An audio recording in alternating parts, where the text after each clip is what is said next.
Hello everyone, guys. This is Rohit Agrawal. Welcome to Study Fusion.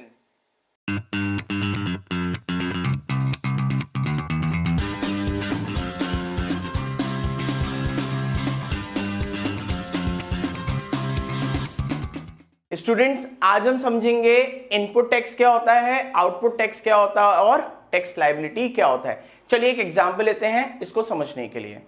तो guys यहां पर हम 3 पर्सन ले रहे हैं जो गुड्स को परचेज और सेल कर रहे हैं। यहां पर हमने एक चेन बनाई, ए ने गुड्स को सेल करा बी को और बी ने गुड्स को सेल करा सी को, राइट। अब यहां पर अगेन दो तरीके से जीएसटी को कैलकुलेट कर सकते हैं, इंटर स्टेट है या फिर इंटर स्टेट है, ठीक है। वो आपको क्वेश्चन में गिवन होगा। मैं इंटर स्टेट और इंटर स्टेट लेके नहीं चल रहा, मैं सिंपल जीएसटी को कैलकुलेट करूंगा और वहां मैं आपको समझाऊंगा कि क्या होता है इनपुट टैक्स और output tax.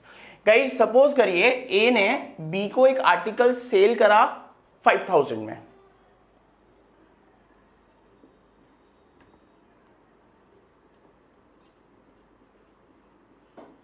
It means 5000 is the selling price of an article for a. और अगर वो ए की सेलिंग प्राइस है तो बी की क्या हो जाएगी, कॉस्ट प्राइस हो जाएगी, right.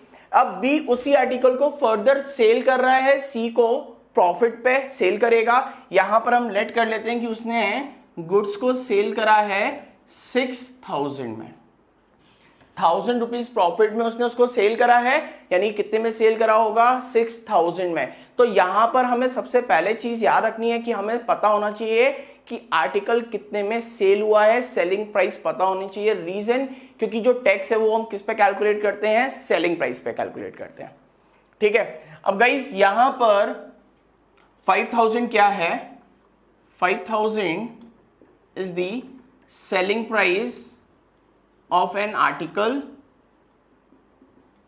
for A or cost price of an article for B, right? Clear है। तो यहां पर हम टैक्स को कैलकुलेट करते हैं, रेट ऑफ टैक्स मान लेते हैं 10%।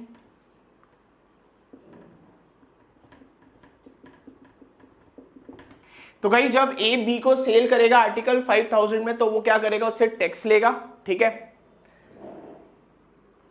टैक्स रिसीव्ड बाय ए कितना टैक्स लेगा, तो गाइस 10%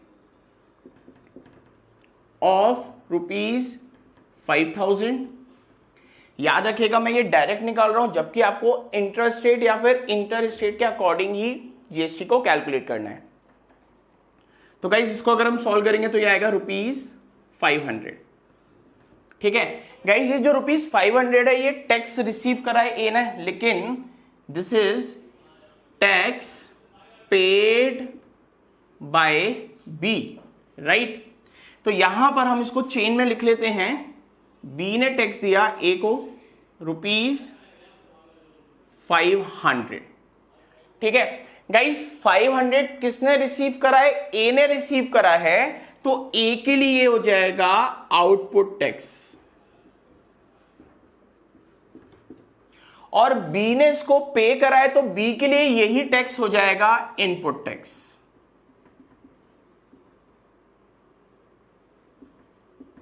तो याद रखिएगा आउटपुट टैक्स क्या होता है, आउटपुट टैक्स जो टैक्स हम लेते हैं सेलिंग प्राइस पर, that is called output tax. Tax receive is called output tax. और इनपुट टैक्स क्या होता है, इनपुट टैक्स होता है जो हम टैक्स देते हैं कॉस्ट प्राइस पर। तो गाइस एक टैक्स आउटपुट टैक्स भी हो सकता है और इनपुट टैक्स भी हो सकता है, डिपेंड करता है कि किसने सेल करा है। जिसने सेल करा है उसके लिए होगा वो आउटपुट टैक्स और जिसने बाय करा है उसके लिए हो जाएगा वो इनपुट टैक्स, ठीक है। गाइस ये हो गया जब हमने आर्टिकल को सेल करा बिटवीन ए एंड बी। फिर से हम इसको देखेंगे जब हम आर्टिकल को आगे फर्दर सेल कर रहे हैं फ्रॉम बी टू सी। तो गाइस यहां पर जो 6000 रुपीज है वो सेलिंग प्राइस है फॉर बी और कॉस्ट प्राइस है फॉर सी, राइट। बी की सेलिंग प्राइस है, सी की कॉस्ट प्राइस है। तो यहां पर जब बी सी को सेल करेगा तो बी टैक्स लेगा और वी कैन से कि सी टैक्स देगा, राइट। तो यहां पर हम टैक्स कैलकुलेट करते हैं, tax received by B. B कितना टैक्स लेगा? तो गाइस बी टैक्स लेगा 10% of selling price. Selling price is 6000। तो गाइस ये आ जाएगा ₹600, राइट। और ये जो टैक्स रिसीव बाय बी है, इसको किसने पे करा है? Tax paid by C, right. Cut है, उज्जश कट है, उज्जश कट है, यहां पे कट लगा देना। तो गाइस यहां पर बी ने टैक्स को रिसीव करा है फ्रॉम सी ₹600। तो बी के लिए क्या हो गया? बी के लिए हो जाएगा आउटपुट टैक्स, क्योंकि इसने रिसीव करा है। This is output tax for B. और सी ने इसको पे करा है, तो सी के लिए क्या हो जाएगा? Input tax.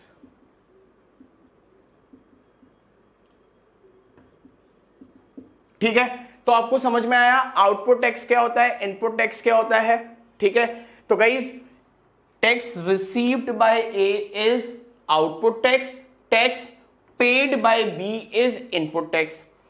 Tax received by B is output tax for B and for C it is input tax. ठीक है, अब गाइस यहां पर देखिए ऐसा कौन सा पर्सन है जो टैक्स रिसीव कर रहा है और टैक्स पे कर रहा है। तो यहां पर बी एक ऐसा पर्सन है जो टैक्स पे भी कर रहा है और रिसीव भी कर रहा है। तो यहां पर बी के ऊपर आ जाएगा टैक्स लायबिलिटी।